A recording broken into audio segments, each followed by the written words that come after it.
C'est le jour J pour le PSG en Ligue des Champions. Les Parisiens sont à Valence ce soir pour leur 8e de finale aller.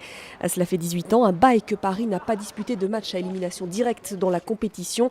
Alors évidemment, il y a de la pression, tout le monde veut bien faire. Je pense que ce sont des matchs à part. On ne peut pas faire des erreurs. Valence est une très bonne équipe avec de l'expérience en Champions League. Je ne suis pas sûr qu'on soit réellement favori. Mais le PSG a dans sa manche un atout non négligeable, un joueur qui fait trembler les adversaires, un joueur qu'il faudra maîtriser. Zlatan Ibrahimovic est un grand joueur. Nous devons tous le prendre en compte. Pas seulement Adil Rami, mais tous les défenseurs. Surtout parce que c'est un joueur qui fait des choses incroyables grâce à son envergure et au jeu qu'il met en place. Valence PSG, c'est à 20h45 avec en tribune un soutien de poids pour les Parisiens. Leur nouveau coéquipier David Beckham sera bien là après un week-end prolongé en famille à New York. À suivre également Celtic Glasgow Juventus, Nicolas Anelka sera sur le banc des remplaçants. Et puis demain, le choc Real Madrid-Manchester United et Shakhtar Donetsk Borussia Dortmund. Lionel Messi à Neuilly, non, la star du Barça n'a pas signé au PSG. Il a rendu visite hier à quelques 300 enfants du club de foot de Neuilly-sur-Seine en banlieue parisienne, accompagné de son coéquipier Xavi.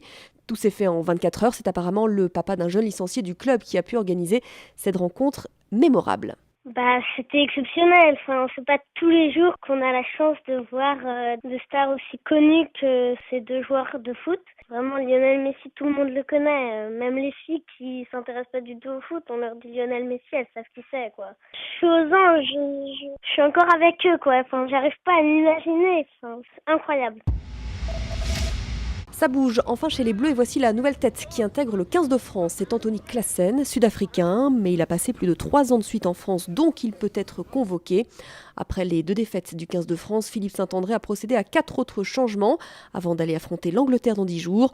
Thomas Domingo, Christophe Sanson, Yannick Nyanga et Vincent Clerc font leur entrée. La déception pour Alexis Pinturo aux mondiaux de ski alpin, le Français, pourtant favori, a complètement raté la descente du super combiné hier. 3 secondes dans la vue avant même le slalom. Autant dire que c'était perdu d'avance pour le podium. Pinturo a finalement terminé en 6e position d'un super combiné remporté par Ligeti.